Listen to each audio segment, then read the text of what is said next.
ወደ አጫጭር መረጃዎች እናልፋለን። በሀገሪቱ የሚስተዋለው ስር የሰደደ የሰላም እጦት ምላሽ እንደሚገባው የኢትዮጵያ ሶሻል ዲሞክራቲክ ፓርቲ ኢሶዴፓ ጠየቀ። ፓርቲው ዛሬ ባወጣው መግለጫው ከትግራይ ጦርነት ትምህርት በመውሰድ አሁን እየተካሄደ ያለው ጦርነት በሰላማዊ መንገድ መፍትሄ እንዲበጅለት ጠይቋል። በጦርነት የሰው ነፍስ እየጠፋ እንደሆነ ያመላከተው ኢሶዴፓ ሁሉን አካታች ውይይቶችና ሀቀኛ ድርድሮች እንዲደረጉ አሳስቧል። ከሰሞኑ በጤና ባለሙያዎች እየቀረቡ ያሉት የደሞዝና ሌሎች ጥያቄዎች በተገቢው መንገድ ምላሽ እንዲሰጣቸውም ፓርቲው ጠይቋል። ኢሶዴፓ አክሎም ሀገሪቱ ያጋጠሟት ፖለቲካዊ፣ ኢኮኖሚያዊ እንዲሁም ማህበራዊ ጥያቄዎች እንዳግባቡ በሰላማዊ መንገድ ሳይፈቱ መቅረታቸውና ወደ ኃይል እርምጃ መገባቱ የሀገሪቱን ሕልውና እየተፈታተነ እንደሆነ ማስተዋሉን አመልክቷል።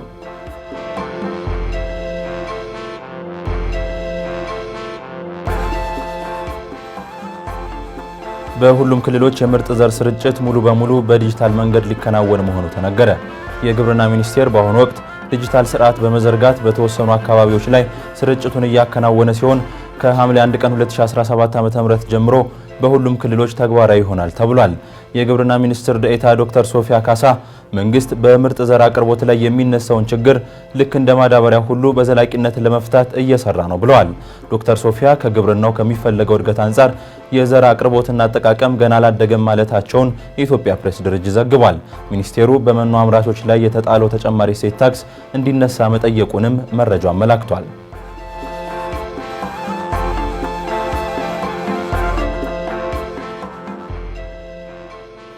15 ሚሊዮን የሚሆኑ ዜጎች ለፋይዳ ዲጂታል መታወቂያ መመዝገባቸው ተነገረ።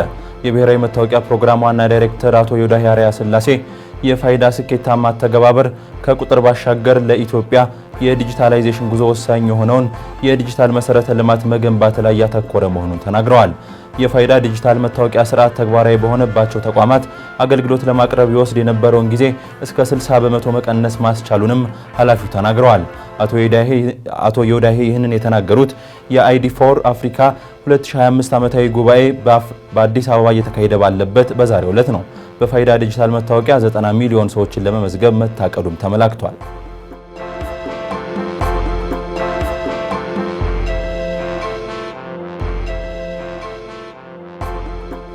የግብፁ ፕሬዝዳንት አብዱል ፈታህ አልሲሲ እስራኤል በሊባኖስ የምታደርገውን ጥቃት እንድታቆም ጠየቁ።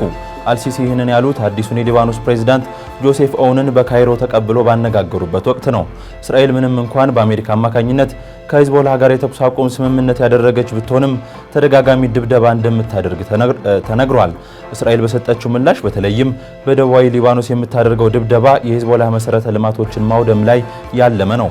ፕሬዝዳንት አልሲሲ ሀገራቸው ግብፅ እስራኤል የምታደርገውን ጥቃት እንድታቆም ከተለያዩ ተቋማት ጋር በመተባበር ጥረት እንደምታደርግ ተናግረዋል።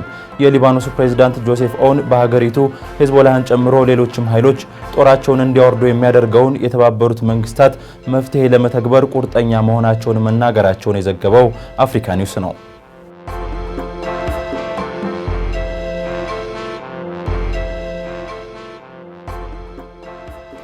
ታይዋን ለቻይና የሰላም ጥሪ ማቅረቧ ተገለጸ።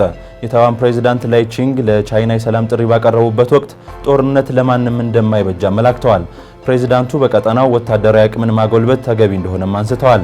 ቻይና በአንጻሩ ላይ ቺንግ ከፋፋይ ናቸው በማለት የሚያቀርቡትን የሰላም ጥሪ ችላ ስትል ቆይታለች። ላይ ቻይና የታይዋንን ክብር እስካከበረች ድረስ ሰላማዊ ግንኙነት ማድረግና መተባበር ትፈልጋለች ብለዋል። ታይዋን ከአሜሪካ ጋር የምታደርገው ግንኙነት በቻይና በስጋት የሚታይ እንደሆነም የሚነገር ነው።